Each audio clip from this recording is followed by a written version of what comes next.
അത്യുന്നതനും കാരുണ്യവാനുമായ ത്രിയേകത്തെ സ്തുതി. അഗാപ്പെ ചാനലിലേക്ക് നിങ്ങളെ ഏവരെയും സ്വാഗതം ചെയ്യുന്നു. ദൈവം നിങ്ങളെ അനുഗ്രഹിക്കട്ടെ. അപ്പസ്തോല പ്രവർത്തനങ്ങൾ 2-ാം അധ്യായം 28-ാം തിരുവചനത്തിൽ പറയുന്നു, ജീവന്റെ വഴികൾ അവിടെ എനിക്ക് കാണിച്ചു തന്നു, തന്റെ സാന്നിധ്യത്താൽ എന്നെ സന്തോഷഭരിതനാക്കും. Praise the Lord. പ്രിയപ്പെട്ടവരെ, കഴിഞ്ഞ വീഡിയോയിൽ ഞാൻ പറഞ്ഞു, ബൈബിൾ ക്ലാസ്സിൽ ചേർന്ന കാര്യം പറഞ്ഞു. അതുകൊണ്ട് അനേകം കാര്യങ്ങൾ മനസ്സിലാക്കാനും വളരെ അപ്രതീക്ഷിതമായി എനിക്ക് ആ ക്ലാസ്സിൽ ചേരാൻ പറ്റിയത് കൊണ്ട് ഒത്തിരി ദൈവാനുഭവത്തിലേക്ക് സാധിച്ചു. എൻ്റെ ശബ്ദത്തിൻ്റെ അവസ്ഥകളെയൊക്കെ മറന്ന് അതിന് ആ ക്ലാസ്സുകളിൽ കൂടുകയും അതിലൊരു ആനന്ദം കണ്ടെത്തുകയും ചെയ്തു. ദൈവത്തിൻ്റെ ഒരു അത്ഭുതകരമായ കാര്യങ്ങളാണ് ഇന്ന് ഞാൻ പറയുന്നത്. ബൈബിൾ ക്ലാസ്സിൻ്റെ അവസാന ക്ലാസ് ആയപ്പോൾ ഞങ്ങൾക്ക് ക്ലാസ് എടുത്തുകൊണ്ടിരുന്ന വിനയ സിസ്റ്റർ പറഞ്ഞു, അന്ന് വെള്ളിയാഴ്ചയായിരുന്നു, നാളെ നിങ്ങൾ ഉപവസിച്ച് വരണം, പ്രാർത്ഥിച്ചു വരണം. കാരണം നാളെ ഒരു പ്രത്യേക ശുശ്രൂഷിക്കാനുണ്ടെന്ന് പറഞ്ഞു. അങ്ങനെ ശനിയാഴ്ച ഞങ്ങളെ രാവിലെ ഭക്ഷണമൊന്നും കഴിക്കാതെ വളരെ പ്രാർത്ഥനയോട് ചെന്നു. അപ്പോൾ സിസ്റ്റർ പറഞ്ഞു, ഇന്നത്തെ ശുശ്രൂഷ നിങ്ങളെല്ലാവരും ഓരോരുത്തരായിട്ട് ഓരോ സ്ഥലങ്ങളിൽ പോയി കർത്താവിൻ്റെ വചനം പറയണം. ബൈബിള് പഠിച്ചത് കൊണ്ടില്ല, അത് മറ്റുള്ളവരോട് പറയണം. അതിനോട് ട്രെയിനിങ് ആണ് ഇന്ന് നടക്കുന്നത്.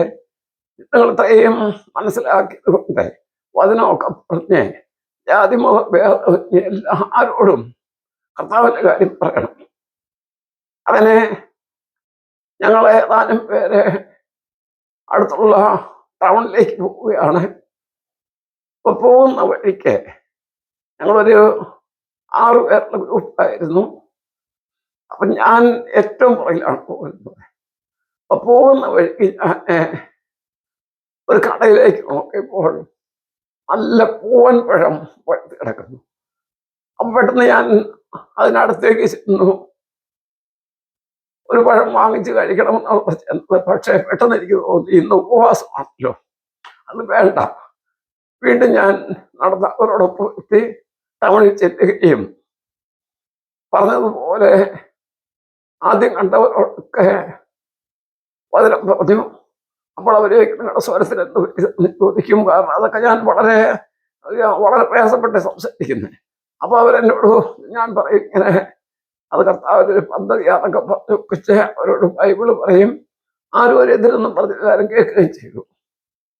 അങ്ങനെ ഞങ്ങളെല്ലാവരും പറഞ്ഞ സ്ഥലത്ത് തന്നെ വന്ന് തിരിച്ച് ഈ ബൈബിൾ ക്ലാസ് നടന്ന ധ്യാനകേന്ദ്രത്തിലേക്ക് വരികയാണ്. അവിടെ വന്നപ്പോൾ സിസ്റ്റർ വിനയ ഞങ്ങളോട് പറഞ്ഞു, സുഭാഷിതങ്ങൾ 5-ാം അധ്യായം 21-ാം തിരുവചനത്തിൽ പറയുന്നുണ്ട്, മനുഷ്യന്റെ ചെയ്തികളെല്ലാം കർത്താവ് കാണുന്നു. നിങ്ങൾ ചെയ്ത കാര്യങ്ങളെ, നിങ്ങൾ കണ്ട കാര്യങ്ങളെ, നിങ്ങൾ പോയ കാര്യങ്ങളെ കർത്താവ് കണ്ടു എന്ന് നിങ്ങൾ വിശ്വസിക്കുന്നുണ്ടോ എന്ന് ചോദിച്ചു. അപ്പൊ ഞങ്ങൾ വിശ്വസിക്കുന്നു എന്ന് ഒരു വ്യക്തമായിട്ടല്ലാതെ അങ്ങനെ ഒന്ന് പറഞ്ഞതേ ഉള്ളൂ. അപ്പം സിസ്റ്റർ പറഞ്ഞു, ഞാനിവിടെ നിങ്ങൾ പോയ സമയം മുതൽ പരിശുദ്ധ കുർബാനയുടെ മുമ്പിൽ ഇരിക്കുകയായിരുന്നു. ഞാൻ നിങ്ങളെ പോലെ തന്നെ ഉപവസിച്ച് ഇന്നത്തെ ദിവസം മുഴുവൻ പരിശുദ്ധ കുർബാനയുടെ മുമ്പിൽ ഇരുന്നപ്പോൾ കർത്താവ് വെളിപ്പെടുത്തി തന്ന കാര്യങ്ങൾ ഞാൻ ഈ ബുക്കിൽ എഴുതി വെച്ചിട്ടുണ്ട്. അത് നിങ്ങളോട് ഞാൻ പറയാം. എന്നിട്ട് ആദ്യമായിട്ട് സിസ്റ്റർ പറഞ്ഞത്, നിങ്ങളിൽ ആരാണ് പോകുന്ന വഴിക്ക് പൂവമ്പഴം കാണുകയും അതൊന്ന് വാങ്ങിക്കുന്നതിന് വേണ്ടി അടുത്ത് ചെന്നിട്ട് പിന്നെ തിരിച്ചു പോവുകയും ചെയ്തത്? ഞാൻ അങ്ങ് അതിശയത്തോടെ നോക്കുകയാണ്. ഞാൻ ആരോടും പറഞ്ഞിട്ടില്ല, എനിക്ക് മാത്രം അറിയാവുന്ന കാര്യമാണ്.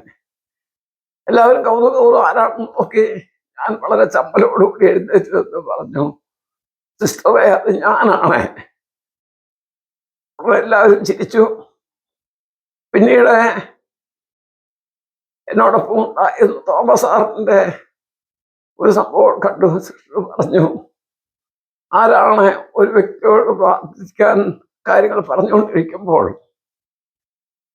ആ കേട്ട വ്യക്തി പറഞ്ഞു, ഞാനൊരു ക്രിസ്ത്യാനി, പക്ഷെ ഞാൻ പ്രാർത്ഥിക്കുന്നത് എങ്ങനെയാണെന്ന് സാറിനെ കാണിക്കാമെന്ന് പറഞ്ഞ് ആ ബാഗിൽ നിന്ന് ജവമാല എടുത്ത് കാണിച്ചു. ഈ സംഭവവും വേറെ 2-3 പേരുടെ സംഭവങ്ങൾ കൃത്യമായിട്ട് സിസ്റ്റർ പറയുക. Praise the Lord. പ്രിയപ്പെട്ടവരെ, യെരമ്യായുടെ പുസ്തകം 29-ാം അധ്യായം 13-ാം തിരുവചനത്തിൽ പറയുന്നുണ്ട്, നിങ്ങൾ എന്നെ അന്വേഷിക്കും, പൂർണ്ണ ഹൃദയത്തോടെ അന്വേഷിക്കുമ്പോൾ എന്നെ കണ്ടെത്തും. Praise the Lord. പിന്നീട് ഞങ്ങളുടെ ബൈബിൾ ക്ലാസ് അവസാനിച്ചു. ഒരു ദിവസം കൂടി ഉണ്ടായിരുന്ന ക്ലാസ്സുകള്. അപ്പൊ അതിനിടയ്ക്ക് പരിശുദ്ധ കുർബാനയെ കുറിച്ചും കുമ്പസാരത്തെ കുറിച്ചും ഒക്കെ നല്ല ക്ലാസ്സുകൾ വൈദികരും സിസ്റ്റേഴ്സ് അൽമാരും ഒക്കെ എടുത്തു. ഇങ്ങനെ ക്ലാസ് അവസാനിച്ച് ഞങ്ങൾ പോകുമ്പോൾ ആ ലാസ്റ്റ് ദിവസം പറഞ്ഞു, ഇത് നിങ്ങൾ പഠിച്ചിട്ട് വെറുതെ വീട്ടിൽ പോയിരിക്കാറുള്ളതല്ല. ഇത് നിങ്ങളുടെ സംസാരം കൊണ്ട്, പ്രവൃത്തി കൊണ്ട്, ജീവിതചര്യ കൊണ്ട് യേശുവിന് സാക്ഷികളായിരിക്കണം. അങ്ങനെ സാക്ഷി ചെയ്ത് നിൽക്കാൻ പെട്ടെന്ന് നിങ്ങൾക്ക് സാധിക്കുകയില്ല. അതിനുവേണ്ടി പരിശ്രമിക്കണം, പ്രാർത്ഥിക്കണം, വചനം വായിക്കണം.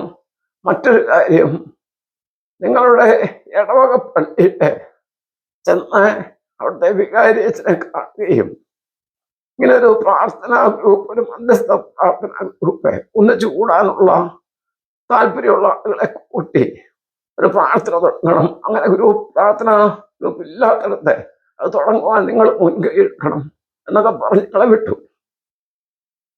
പ്രിയപ്പെട്ടവരെ, വളരെ സന്തോഷത്തോടുകൂടി ഞങ്ങൾ പോവുകയും ഏതാനും ദിവസങ്ങൾ കഴിഞ്ഞപ്പോൾ ഞാൻ എൻ്റെ ഇടവക പള്ളിയിൽ ചെന്ന് വികാരിയച്ഛനെ കാണാൻ ചെന്നപ്പോൾ അദ്ദേഹം വളരെ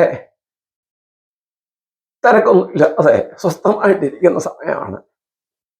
അപ്പോൾ ഞങ്ങൾ പരിചയമുണ്ട്. അദ്ദേഹം പ്രഗത്ഭനായ വൈദികനും രൂപതയിലെ വികാരിയത്താളും പിന്നീട് പത്രത്തിന്റെ, ദീപിക പത്രത്തിന്റെ പത്രാധിപരൊക്കെ ആയിരുന്ന പ്രഗത്ഭനായ അച്ഛനാണ്. എനിക്കൊരു പ്രത്യേക ഒരു അടുപ്പമുള്ളത് എൻ്റെ അമ്മച്ചിയുടെ അമ്മ ആ അച്ഛൻ്റെ കുടുംബത്തിൽപ്പെട്ട അംഗമായിരുന്നു. അങ്ങനെ വളരെ സന്തോഷത്തോടുകൂടി ഞാൻ ചെന്നപ്പോൾ അച്ഛൻ സ്വീകരിച്ചു. എന്നോട് പറഞ്ഞു, ഗൾഫിൽ നിന്ന് വന്നിട്ട് അധികം കാണാനൊന്നും സാധിച്ചില്ല, തിരക്കായിരുന്നു. അപ്പം ഞാൻ പറഞ്ഞു, എനിക്ക് ഒത്തിരി കാര്യങ്ങളായിരുന്നു. പിന്നെ ഇങ്ങനെ ബൈബിള് മേടിച്ചു, പിന്നെ ഡിവൈനിലും എമ്മാവൂസിലും ഒക്കെ പോയി ഇങ്ങനെയുള്ള ഒത്തിരി ക്ലാസ്സുകളിൽ സംബന്ധിക്കാനായിട്ട് എനിക്ക് സാധിച്ചു. അത് കർത്താവ് തന്ന വലിയൊരു അനുഗ്രഹമായിട്ട്. പിന്നെ ഗൾഫിൽ വെച്ചുണ്ടായ ദൈവത്തിൻ്റെ അത്ഭുതമായ, നമ്മുടെ ബുദ്ധിക്ക് അതീതമായ കാര്യങ്ങളൊക്കെ ഞാൻ അച്ഛനോട് പറഞ്ഞു. അച്ഛനത് വളരെ സന്തോഷത്തോടെ കേൾക്കുകയും ഇങ്ങനെ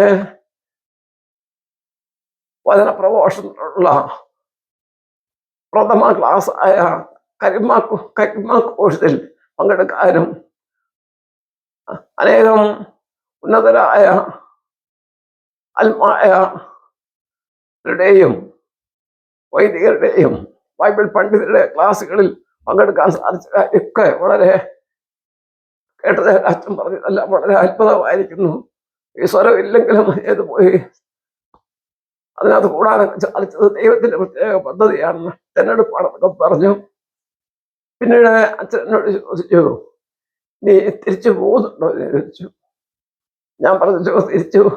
എനിക്ക് വളരെ സ്വാതന്ത്ര്യമുള്ള, എനിക്ക് ഇഷ്ടമുള്ള ഒരു സ്ഥാപനമാണ്, അതിന് പോകണോ വേണ്ടെന്ന് ഞാനിങ്ങനെ ആലോചിക്കുകയാണ്. അപ്പൊ അച്ഛൻ പറഞ്ഞു, എൻ്റെ വ്യക്തിപരമായ അറിയാവുന്ന അച്ഛൻ പറഞ്ഞു, പിള്ളേരൊക്കെ പഠിച്ചുകൊണ്ടിരിക്കുന്നു, ടീച്ചർ മാത്രമല്ല വീട്ടിലുള്ളൂ, അതുകൊണ്ട് എന്തിനാ പോകുന്നത്? എന്നിട്ട് പറഞ്ഞു, ഇവിടെ ഒരു ചെറിയ പ്രാർത്ഥനാ ഗ്രൂപ്പ് ഉണ്ട്, അതിലൊക്കെ കൂടി അങ്ങനെ നാട്ടിൽ തന്നെ പറ്റുമെങ്കിൽ ജീവിക്കാൻ നോക്കാൻ പറഞ്ഞു. അപ്പം ഞാൻ ഓർത്ത് ചെയ്യുന്നു, അങ്ങനെ ഒരു തീരുമാനം എടുക്കാൻ ഞാൻ ഇങ്ങനെ ആലോചിച്ചിരിക്കുകയായിരുന്നു.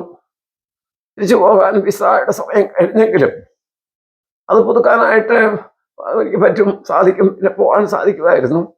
അപ്പം ഞാൻ നാട്ടിൽ തന്നെ കഴിയാവുന്ന ഓർത്ത് ഇവിടെ വന്ന് കൂടുകയും നാട്ടിൽ പ്രാർത്ഥന ഗ്രൂപ്പിൽ പിന്നീട് ചെന്ന് എല്ലാവരുമായിട്ട് പരിചയപ്പെടുകയൊക്കെ ചെയ്തു. അങ്ങനെ പിന്നീടുള്ള ദൈവത്തിൻ്റെ അത്ഭുതകരമായ പ്രവൃത്തികൾ അത് കൂടാനായിട്ട് സാധിച്ചു. നാട്ടുകാരുടെ കൂടെ അങ്ങനെ ഒരു പ്രാർത്ഥന ഗ്രൂപ്പ് ചെറുതായിട്ടുണ്ടെങ്കിലും അച്ഛനത് പറയുകയും പ്രോത്സാഹിപ്പിക്കുകയും ചെയ്തുകൊണ്ട് അതിനകത്ത് കൂടുതൽ ആളുകൾ വന്നു വരികയും ഒരു മധ്യസ്ഥ പ്രാർത്ഥനയും അങ്ങനെ ഇട ദിവസങ്ങളിലുമൊക്കെ പറ്റുന്ന സമയത്ത് അങ്ങനെ കുറച്ച് ആളുകൾ കൂടി ഒരു പ്രാർത്ഥനാ ജീവിതത്തിലേക്ക് വരുവാനായിട്ട് സാധിച്ചു. Praise the Lord. ദൈവത്തോട് ചേർന്ന് നിൽക്കുമ്പോൾ അതിനുള്ള വഴികൾ കർത്താവ് കാണിച്ചു തരും. അത് ആ വഴിയിലൂടെ നമ്മൾ സഞ്ചരിക്കാൻ ആഗ്രഹിക്കുമ്പോൾ ചിലപ്പോൾ ഇടർച്ചകൾ ഉണ്ടാകുമെങ്കിലും കർത്താവായിട്ടുള്ള സാധ്യതകൾ നമുക്ക് ഉണ്ടാക്കിത്തരും എന്നെനിക്ക് പിന്നീടുള്ള പല കാര്യങ്ങൾ കൊണ്ടും മനസ്സിലായി. അപ്പോൾ എൻ്റെ ഈ അവസ്ഥയിലും എനിക്കൊരു ചിന്തയുള്ളത് ഈ സ്വരമില്ലാത്ത കാര്യങ്ങളെ കുറിച്ച്. അപ്പൊ ഞങ്ങൾ ആ ഗ്രൂപ്പിലുള്ളവരൊക്കെ കൂടി ഞങ്ങൾ ഒരു 1 ഡേ പ്രോഗ്രാമിന് സ്ഥലത്ത് പോയി. അവിടെ ചെന്നപ്പോൾ എനിക്ക് ഇവരുടെ നിർബന്ധങ്ങളൊക്കെ പോയതാണ്. അവിടെ ചെന്ന് കഴിഞ്ഞപ്പോൾ എനിക്കൊരു തോന്നല് ഞാൻ ഏറ്റവും പുറകിൽ പോയിരുന്നു. കാരണം ഈ ക്ലാസ് എടുക്കുന്നവരെന്തെങ്കിലും ഒരു കാര്യം ചോദിച്ചാൽ ഞാൻ എഴുന്നേറ്റ് പറയാൻ പറ്റാത്തത് കൊണ്ട് പോയിരുന്നപ്പോഴേ എനിക്ക് തോന്നുന്നു ഞാൻ എന്നാൽ ഇവിടെ ഇവരൊക്കെ അവിടെ നിന്ന് കൂടുതലേ ഒന്ന് പുറത്തേക്ക് പോകാം, അവിടെ ഇരിക്കാൻ എനിക്കെന്തോ ഒരു പറ്റുന്നില്ല. അപ്പൊ ഞാൻ എൻ്റെ മനസ്സിൽ കർത്താവിനോട് പറയണം, കർത്താവേ എനിക്ക് കുറച്ച് വചനങ്ങളൊക്കെ ഞാൻ പഠിച്ചു. അതിലൊരു വചനം, ആദ്യം പഠിച്ച വചനം യോഹന്നാന്റെ സുവിശേഷം 15-ാം അധ്യായം 1-2 തിരുവചനങ്ങൾ. ഈ വചനം ഈ സ്റ്റേജിൽ പറയുകയാണെങ്കിൽ, ഞാൻ കുറച്ച് സമയം ഇരിക്കുന്നതിനിടയ്ക്ക് പറയുകയാണെങ്കിൽ ഞാൻ ഇവിടെ ഇരിക്കും, അല്ലെ എനിക്ക് പോകണം എന്നിട്ടോ ഞാൻ അന്നേരം അങ്ങനെ പറയുകയാണ്. പ്രിയപ്പെട്ടവരെ, എന്നെ അത്ഭുതപ്പെടുത്തിക്കൊണ്ട് ആ സ്റ്റേജിൽ ഒരു പാട്ടൊക്കെ പാടിക്കഴിഞ്ഞ് ഒരു വചന പ്രഘോഷകൻ വന്ന് ആദ്യമായിട്ട് പറയുകയാണ്, വിശുദ്ധ യോഹന്നാന്റെ സുവിശേഷം 15-ാം അധ്യായം 1-2 തിരുവചനങ്ങൾ. ഞാൻ സാക്ഷാൽ മുന്തിരിച്ചെടിയും എൻ്റെ പിതാവ് കൃഷിക്കാരനുമാണ്. എൻ്റെ ശാഖകളിൽ ഫലം തരാത്തതിനെ അവിടുന്ന് നീക്കിക്കളയുന്നു, ഫലം തരുന്നതിനെ അവിടുന്ന് വെട്ടി ഒരുക്കുകയും ചെയ്യുന്നു. Praise the Lord. അതിശയത്തോടെ ഞാനത് കേട്ടിരുന്നു. പിന്നെ അന്ന് അവിടെ ഉണ്ടായിരുന്ന പ്രൊഫഷനായ അച്ഛൻ്റെ അടുക്കൽ ഒരു ചെറിയ കൗൺസിലിംഗ് ചെയ്തു. അച്ഛൻ എന്നോട്, അച്ഛൻ നേരത്തെ പറഞ്ഞതുപോലെ തന്നെ പറഞ്ഞു, നിങ്ങളുടെ സ്വരം പോയത് കർത്താവിൻ്റെ പദ്ധതിയാണ്. അത് നിങ്ങളെ അതിനെ ഓർത്ത് വിഷമിക്കാതെ കർത്താവിൻ്റെ വചനങ്ങൾ പഠിക്കുകയും ദൈവിക രഹസ്യങ്ങൾ മനസ്സിലാക്കുകയും ചെയ്താൽ കർത്താവ് നിങ്ങളെ ഉയർത്തും. ആ ആത്മീയതയാണ് ഏറ്റവും ആനന്ദപ്രദമായ ഒരു ജീവിതം നിങ്ങൾക്ക് തരുന്നത്. അതിനുവേണ്ടിയാണ് ഇങ്ങനെ സംഭവിച്ചത് പറഞ്ഞു. അപ്പോൾ ഞാൻ ആലോചിക്കുമ്പോൾ സങ്കീർത്തനം 119:71 പറയുന്നു, ദുരിതങ്ങൾ എനിക്ക് ഉപകാരമായി, എന്തുകൊണ്ടെന്നാൽ അങ്ങയുടെ ചട്ടങ്ങൾ ഞാൻ അഭ്യസിച്ചുവല്ലോ. Praise the Lord. പ്രിയപ്പെട്ടവരെ, ഈ വീഡിയോ ചാനൽ കേൾക്കുമ്പോൾ നിങ്ങൾ മനസ്സിലാക്കുക, ഇത് വലിയ ആധുനിക രീതിയിലുള്ള കാര്യങ്ങളൊന്നുമല്ല. ഞാൻ ഈ 3 മാസം മുമ്പ് ഇങ്ങനെ ഒരു ചാനൽ തുടങ്ങുന്നതിനെ കുറിച്ച് ആലോചിക്കാൻ ഒരു പ്രത്യേക കാരണമുണ്ടായി. അത് ഞാൻ അടുത്ത വീഡിയോയിൽ പറയാം. ദൈവം നിങ്ങളെ അനുഗ്രഹിക്കട്ടെ.